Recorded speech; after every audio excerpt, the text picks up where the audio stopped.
श्री गजानन महाराजांची पालखी आज सोलापुरातून पंढरपूरकडे प्रस्थान झाली, तेव्हा आम्ही पालखीच्या पाया पडण्यासाठी गेलो होतो.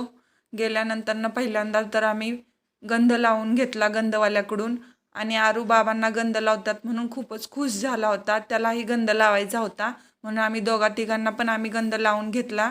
गर्दी होती, थोडीशी लाईन लागली होती, पण आम्ही लाईनमध्येच नंबर घेतला आणि चालत राहिलो. तिथून बेल पान फूल वगैरे घेतलं.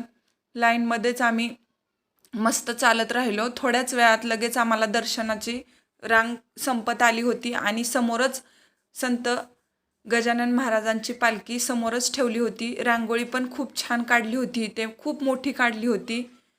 महाराजांच्या दर्शनासाठी आतुरता शिगेला होती आणि आम्ही शेवटी एकदम पालखीजवळ पोचलो होतो. माझा व्हिडिओ कंटिन्यू चालूच होता.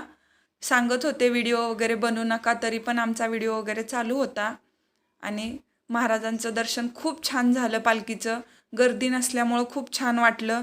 आज दुपारी पंगत होणार होती सोलापूरमध्ये आणि सोलापूरची पंगत संपल्यानंतरच तिथून पालखी पुढे मार्गस्थ होणार होती पंढरपूरकडे.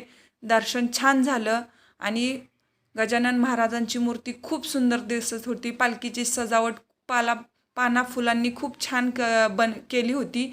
मस्त दिसत होते गजानन महाराज. हे बघा मूर्ती किती सुंदर दिसत आहे. पुढे आम्ही पालखीचे विणाकरी यांचं दर्शन घेतलं. अरूला छोटं खेळणं घेतलं आणि घरी आलो. थँक्यू.